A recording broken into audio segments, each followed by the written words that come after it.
We're back on the record. Okay, so I'm not speaking to my microphone. I'm not going to go through the whole risk management process. I'm trying to just throw examples up or scenarios up to help us understand a little bit more about the evaluation processes, which is what you're working on with the current assignment. Okay, we're evaluating different tenders.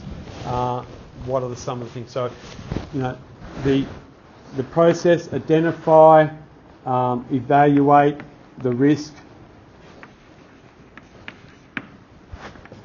control, and review. That's a very simple risk management process. In going through that process, you are able to structurally work through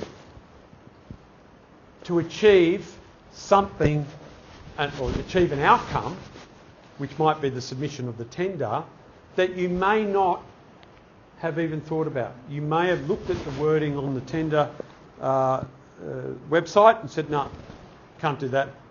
It's either too big or it's not what we do. Unless you go through a structured process of assessment or evaluation, you're never going to know for sure. This is a practice that I'm trying to get you to do. It's a culture, a business culture. You start to orientate your business around process, number one, and I talked about how beneficial having processes within your business is, especially as you grow. This is a process. This process could be, or this idea of risk managing or looking at risks doesn't just apply to tendering.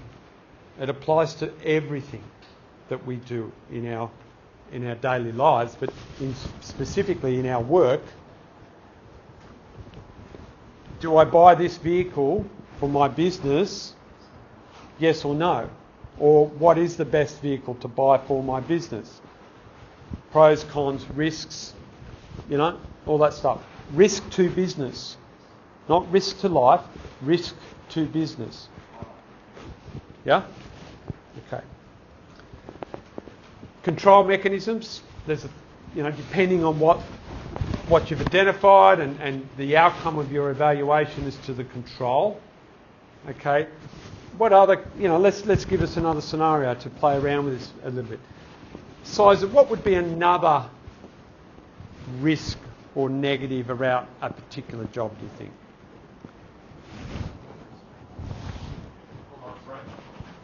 Time frames? Locations? Okay, well, let's put them up. Location.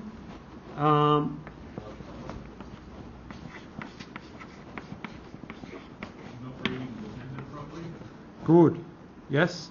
What was the other one? Time.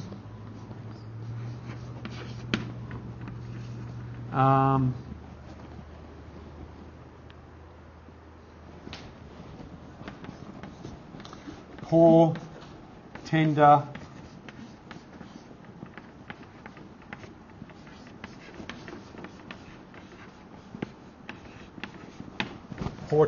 evaluation. Yeah, so that would be definitely a problem. Pick one of these. Which one do you want to explore? Poor tender evaluation. Okay, good. I'll do it up here. Some points. What would be the contributing factors to poor, and this is very relevant to the assessment, isn't it? So it's a good choice. What are some of the things that may contribute to that particular risk? Maybe the layout of it? The layout of the tender documents? Yeah, very good.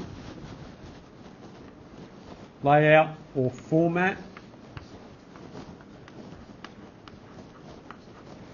of the documents. Yep, great example. Risk calculation. Miscalculation. Yes, absolutely. So yep, we'll just put that up. So again, there would be a number of things under that would cause that, and this is something we need to sort of, for every point or every idea that we come up with, we might have to explore it even further to pinpoint and then control that particular problem or that issue that's sitting down here. You know what I mean? I'm not saying that's going to be the case every time, but don't just skip over it and go, to avoid or to mitigate this risk, I need to be more attentive to my supplier's costs. Yep, that's a really good idea. Is that as far as it goes? Probably. Okay, unless you wanted to think my supplier is hit and miss sometimes. I've had experience in the past where he's given me one price. I've put in a request for pricing on a particular set of materials, and in the past there's been a couple of times where he's changed that price. That's certainly a risk for you. Happened to you? Yeah. And so by just saying, miscalculation, why? What could be the reason? And I know it's overwhelming, guys. Don't get me wrong. I'm not saying that you have to nail this stuff every particular time. It's not going to happen. But I suppose the message that I'm trying to give out there is experience is a big thing, and you're not going to go in and do these tenders tomorrow. I'm hoping you remember what we talk about, so that you can, when you do get there, this is already in your mind, not just for tendering, but for other things you do. Like I said before, we encounter risks in our businesses every day. Okay? Develop a culture in your business that investigates, analyses, criticises. All those things that are relevant to you getting a better outcome. And you're not going to get them all every time. Okay? Yep, another one.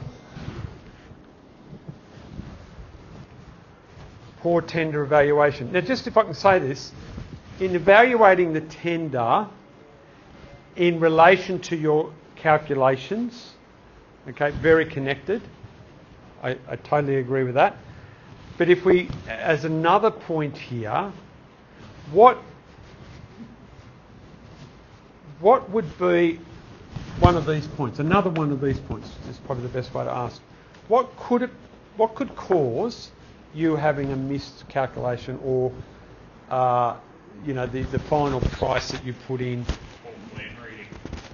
Poor plan reading. Good. I'm not going to write that down, but that's a good one. So what does that then come back to?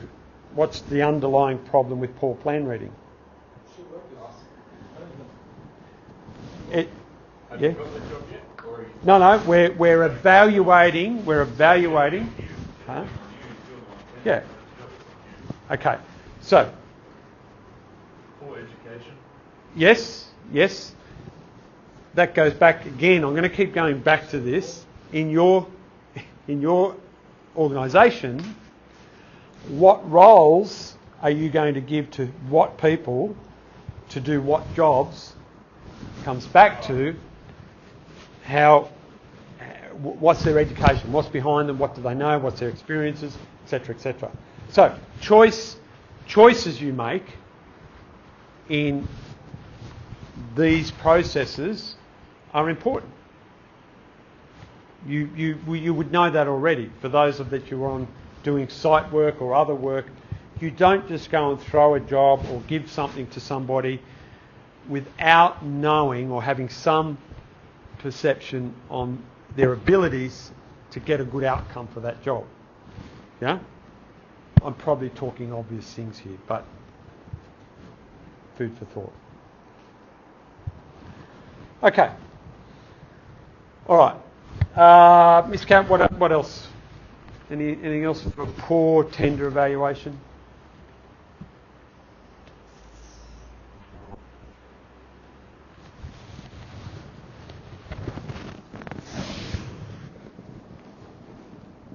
I'm going to put this up as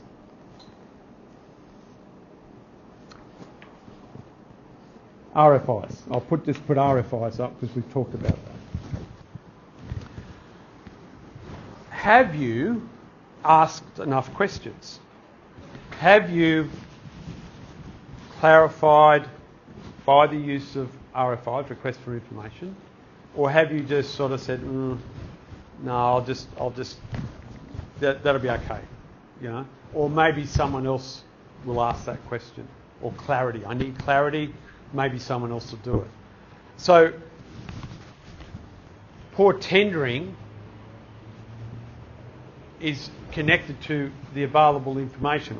Tendering, the process, is directly connected to the available information. If you cannot make a very, very, very informed decision then about what you're going to put forward, then you need to ask more questions. You may not get the answers. It's very reasonably common that when you put a request for information, the client will say, sorry, that information's already in the tender documents. Okay? Possibly you haven't, you haven't read between the lines or something like that. But it's better to get a knockback on your question than not asking at all. Yeah? Make sense? Okay. All right. Anything else you want to explore, though? You've got an idea or a feeling for what we're trying to get across here, yeah? Anything else you want to explore? Any other questions in that regard as far as looking at things and making better decisions around what you're looking at? All good? Okay.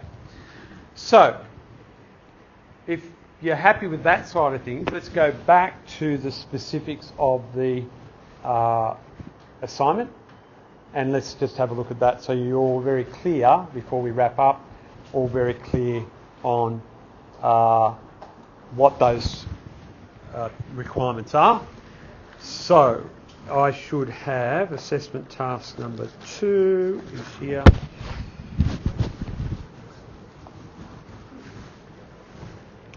Okay, so apart from not being able to find a tender on this website, which I'm going to say to you, have another go. You haven't tried hard enough, or you haven't tried at all. We just saw there, just in a couple of lines, there's plenty there to choose from.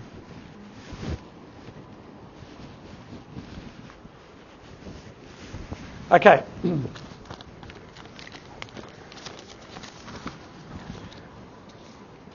Did we go through this last week? Do you remember?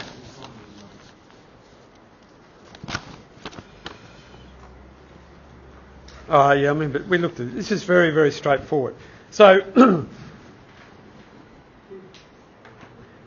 the list, 1, 2, 3, 4, tender reference number, very, very easy. It was there. Client details, it was there. The contact person was there. Location and tender submission date, all there. Easy. Type of tender, works to be carried out. We saw that. Shouldn't be a problem. Evaluate each tender. This is probably where the content is. Evaluate your tender. Discuss the advantages and disadvantages. Advantages and disadvantages. This is the approach. Look into the complexity of the job. Now, remember, guys, I'm looking for some detail. Don't say to me, this job is too hard. This job is too complex. It's not going to cut it, okay? Give me why. All right? Tell me why you think it is complex. One of the things that I and all the other teachers are challenged with is trying to get you guys to communicate in a higher level than what you're probably used to. Okay? Some of us do it okay, but some of us need that little push. Okay?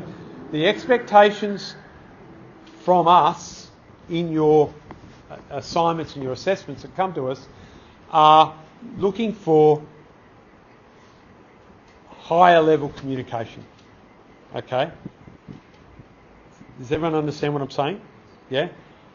We're looking for that stuff that is not assuming that we know what you're talking about. All right?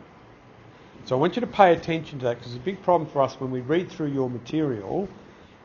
It's very, very plainly, and I'm not asking you to use big words or anything like that. I'm asking you to analyse and have detail in your responses.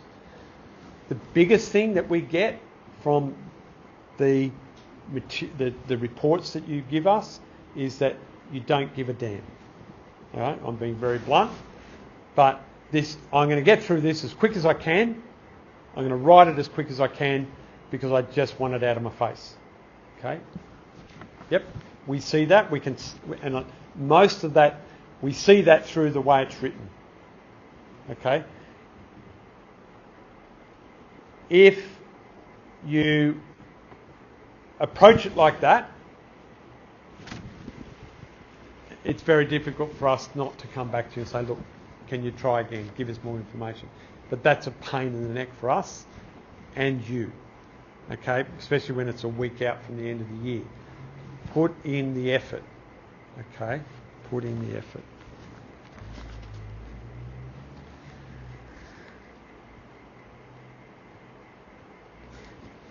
Complexity of each project, the people, the resources that need to be involved, and anything else you can think of.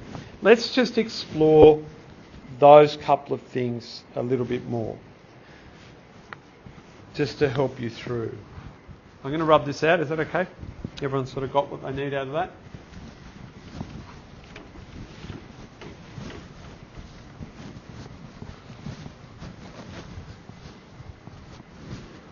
All right.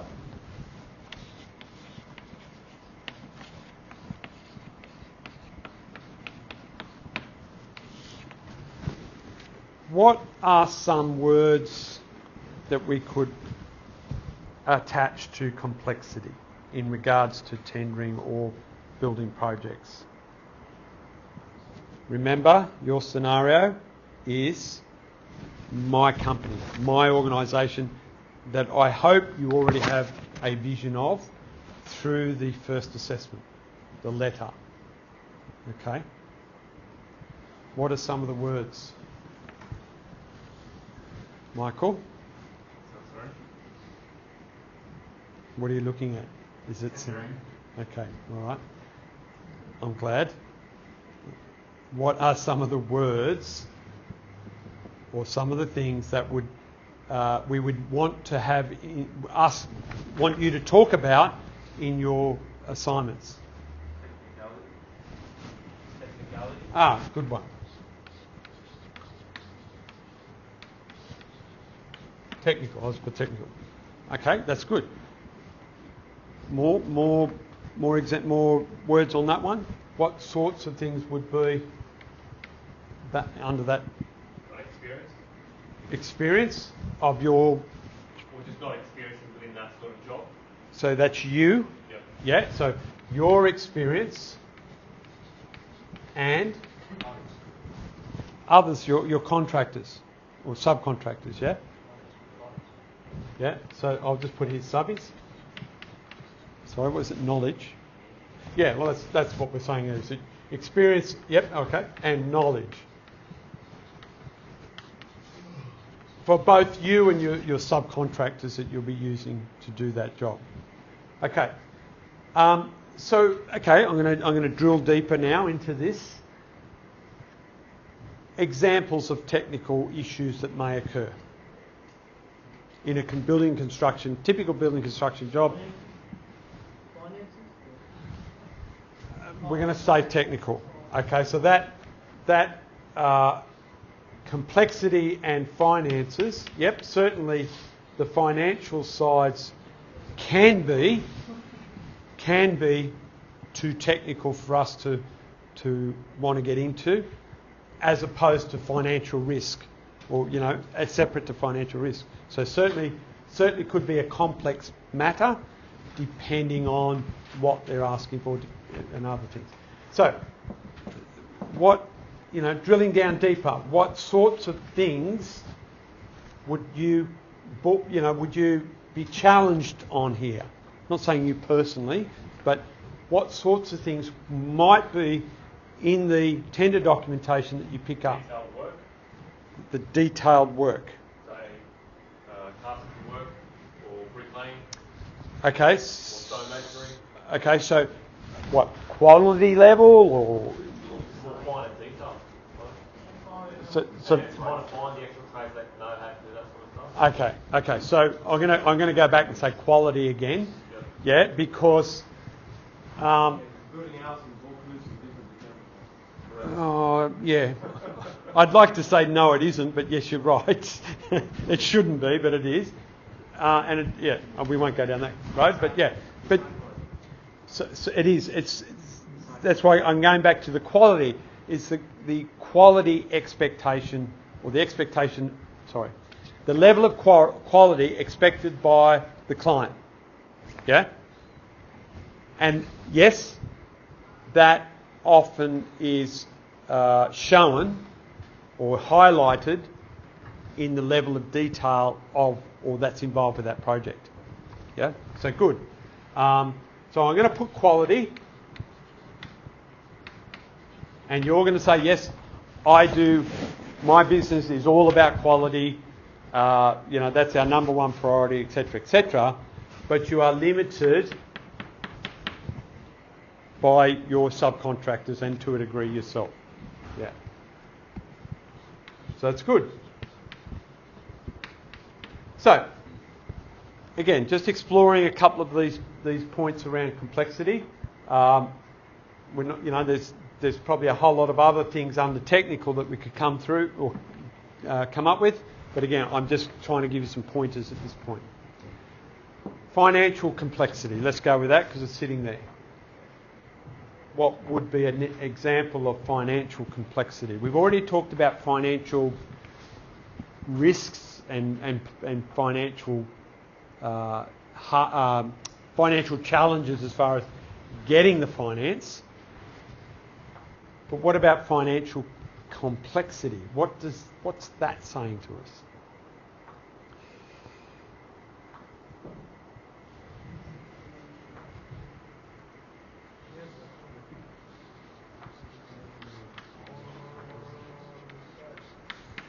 Contract. When we talk about the complexity of a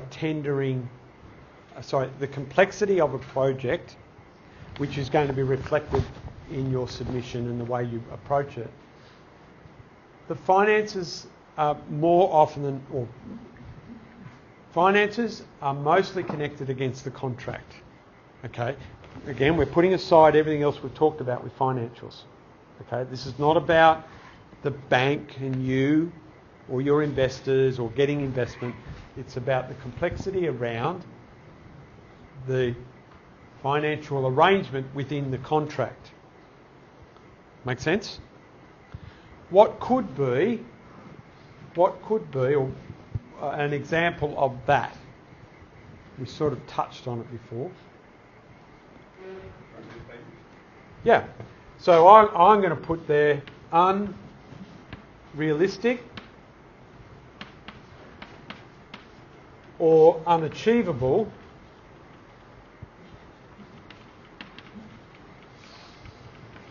timeframes.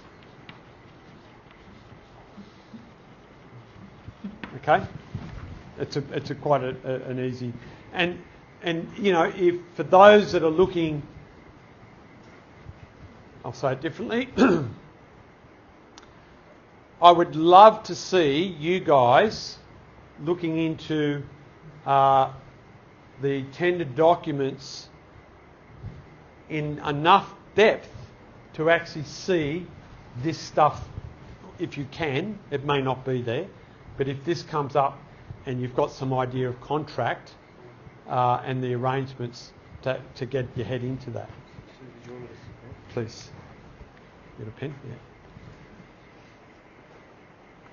Again, and I talked before about negotiating that. You know, if it's possible, just ask the question.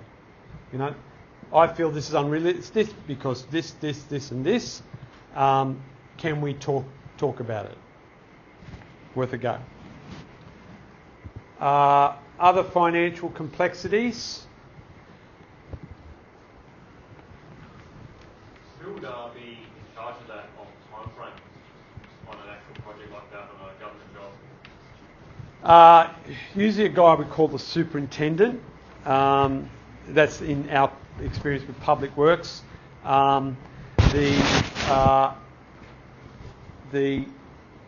You'll always have that one contact. Now, the guy we saw up there before was the contact for the tender. All right? He may be or he may not be the contact through the job, depending on how it's all structured. But with all there will always be a contact person. At what level do we, who do we like? Is it a day-to-day operational construction issue, or is it a contract administration issue? They'll be two separate people generally. Are the estimates are pretty much accurate, or do they allow extra weeks for blowout? Again, they will put in a time frame that they think is suitable given their information. It is definitely something that if you don't feel fits with you, you need to raise that. Okay? It may not be unrealistic or unachievable.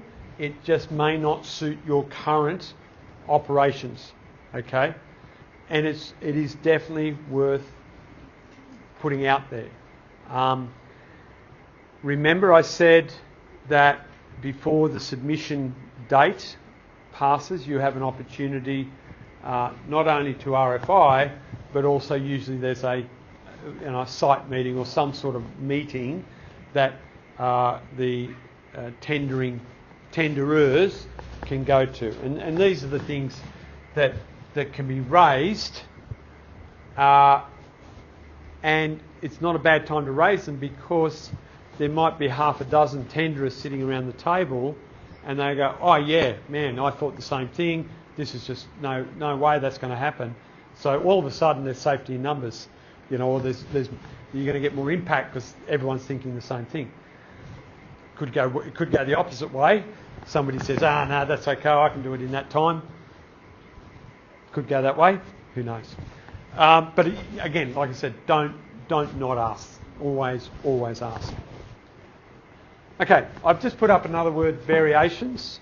Okay, some of these higher level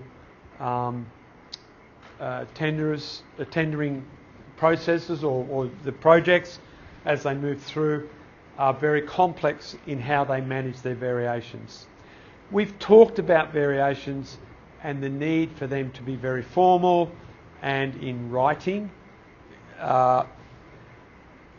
In a complex, from a complexity point of view, variations can be a pain in the neck, simply because they are tacked on to the end of the contract price. Okay, I've had that experience where you put in a variation at this stage, you apply for it for the next progress payment, but you don't get it. You get it either in the following progress payments or at the end of the job. Okay, again, going to be different in a lot of cases. But it's worth thinking about or keeping in mind as one of the financial issues that could come up. Is that giving you some pointers on complexity? That word in that document, in that assessment task, saying complexity. Any more to add?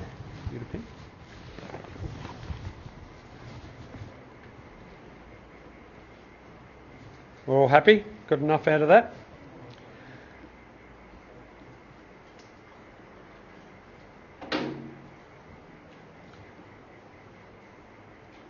Is there anything else?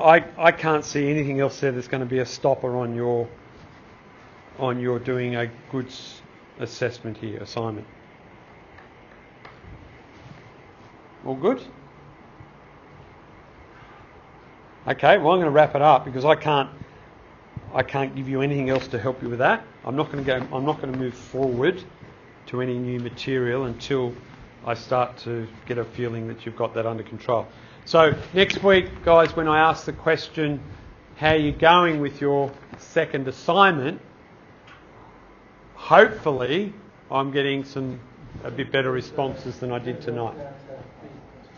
All good? No. When was it due? I haven't got the dates. 8th to the 11th. So we've still got a bit of time. Happy to discuss this. But next week, guys, I'd like to be discussing things that you need to be discussed. Okay? I don't know what you need for you to get you through this assessment task. I need you to have made a start on it so that you can come back to me and say, look, I'm struggling with this area, and we can thrash it out a little bit as a group. Do we have one more assessment task after that? You do. Assessment task 3, which is risk. There is a final exam, but there's another assessment task before that. And I have a feeling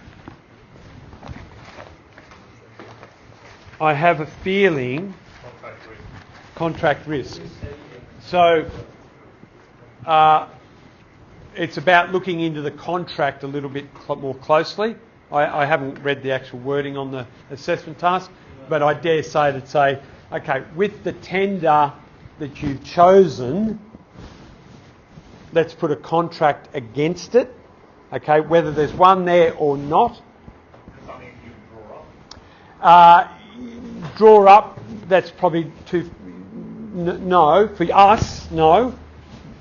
In the real world, yes. Often contracts are drawn up by, solicitors and stuff that are specific to that tender. All right? And in government tendering, usually the contract is sitting there anyway. Okay? But I don't want you to worry about that right now. Certainly if the contract is in place in what you look at for this current assessment, certainly take it into consideration, but probably the way I'll approach the assessment task 3 is to put a contract into place, because we'll pick a relatively simple one, not one of the complex ones that may come out of this, and just align the contract clauses to that tender. We'll just basically talk it through and say, with this off-the-shelf contract, with our chosen tender, where are the risks? Okay, again, relates to what we talked about tonight, but more on the contract side of things, not the risk if I do this job or this job. Yeah? How many pages for this assessment? I would expect more than 2, less than 5. 3 or 4 would be probably, I think, would be enough. I don't like to limit anything down to that. You only do one tender evaluation. Yes, but no. So no, what we want to see is your reckoning, and you know the pros and cons, depending on how you want to set it out. I'll just give you some examples on setting it out.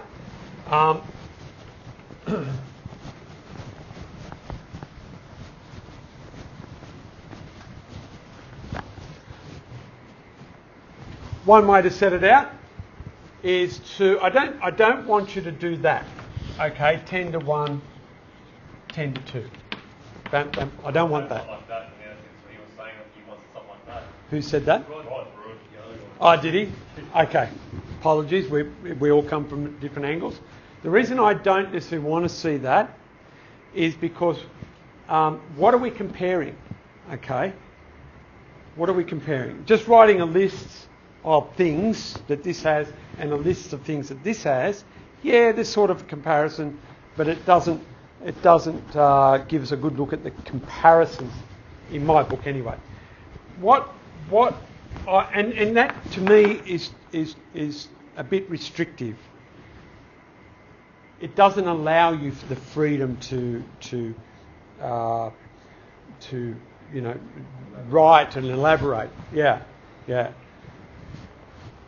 You could give, you may supply something like that as an attachment or something that's you know, more specific. You know, it might have you know, specific points that you're working with and the comparisons between the two. That's okay. But as for that to form the total report, probably not something I'm going to be happy with. My way of looking at this is your introduction, and you know, in a report, this format's going to be the same. A brief sentence or two about what you're doing. Remember, in practicing all this stuff, in practicing our writing and report writing, you're assuming the reader has really no idea about what's going on. Okay, so you've got to, in a way, take me out of the picture and say, this information that I'm giving is for somebody that hasn't had contact with you. Example would be you're working in a building company, and one of your job roles is to subscribe to the tender websites, review them as they come through, and select different tenders and evaluate them, and then report up the line as a potential job opportunity. Now, if you create that scenario in your head, the person that you're giving that report to knows nothing about the jobs that you're looking at. Okay? All he knows is that your job in this company is to look at the tenders that are coming in, evaluate or pick the ones that are relevant to the organisation, and then it might not be just two you're evaluating. You might have 5 that come through, and you say, okay, I've got 5 to deal with this week. It might be a weekly job, might be a monthly job. I've got 5 to do. What is my process in this evaluation, and how am I going to report that? Okay, so the process that you take to do this evaluation, not necessarily wanting to see, but I want to see the results of that process in the report. Does that make sense? So behind the scenes in this assessment, you're going to be doing stuff that may not come out in your report. Okay? It may be notes or something that you're taking to help you make a decision. So the introduction is, I have analysed or you know, I've scrutinised, whatever word you want to use. Remember, I'm not asking you to use bigger words, but I'm asking you to talk or use higher level language. I've I've scrutinised 2 tender opportunities, as detailed below. The process in the scrutiny was by looking at, the complexity, the risks, the financial implications, etc. So just a few lines introducing the reader to the situation. What is the situation here? What are you doing? What's this report about? Okay. He knows your job is evaluating tenders, but with each tender evaluation report that you give, there needs to be information in the introduction that sets the picture or frames the body of the report. Does that make sense? Yeah? So, what is coming? Why it's coming? That's probably enough. So what's coming up? Why is it coming up? Maybe a how. You may want to briefly put a how in there, how you've gone about it. Again, that process that sits behind the scenes, you may just want to mention that this is the process that you use. The body of it, or the content, is going to be tender 1, tender 2, all the information, the RFT number, etc., etc., and your summary of that tender. Okay?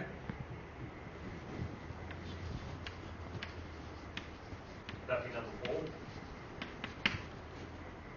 Like where it's got there, recommend one tender that you may consider. Not yet. That comes into your summary of the report, or recommendation. Let's call it that. In some cases, you may have a summary, and in our situation here, when I put business cases and stuff together or write reports, the way it's done is, we have an executive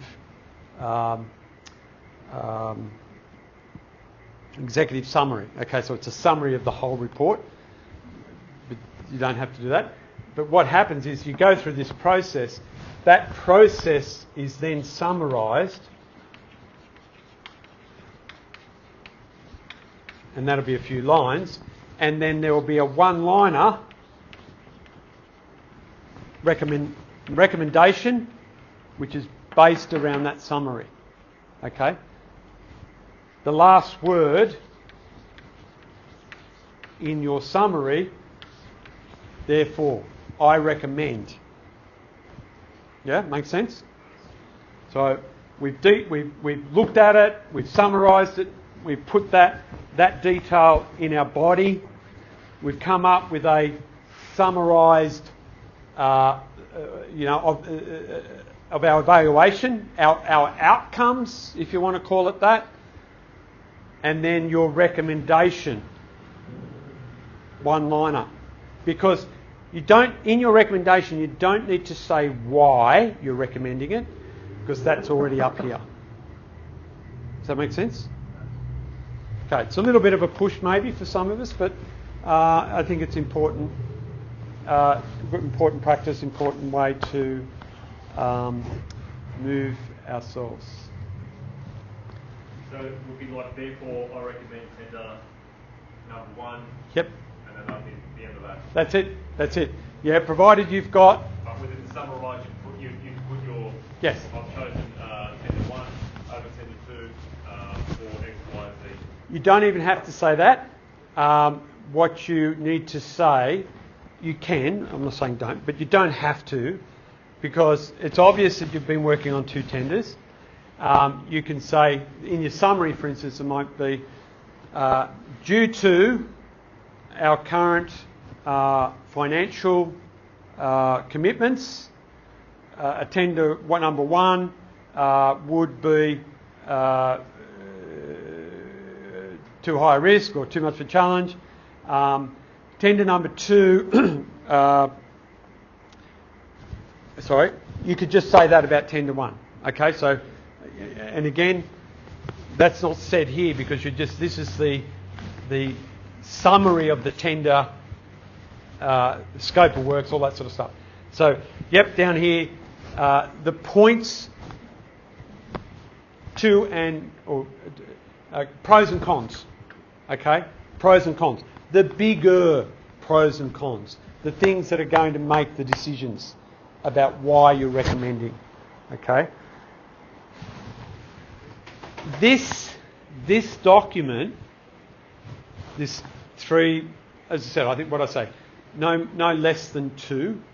You know, if it's 2, that's okay. You know, I'd expect something around, and it's in the body that's going to give you this stuff. We're not going through 1,000 details because you've done that behind the scenes. Okay, hopefully you've done a little bit around that. This is a report based on what you've done. Okay, so for the reader, they're going to get to the bottom and go, oh, he's recommended this. He wants to have enough information here to concur with your recommendation. If he sees holes here through lack of detail or lack of information, he's going to come back to you and say, what the heck's going on? Why are you saying this? I don't see that here. You know, what do you know that I don't know? Or what have you not told me? Okay? You don't want that to happen because your job is to do this and do it properly. All good?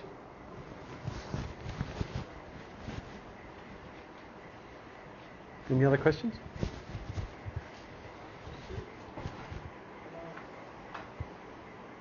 Okay, forever hold your peace.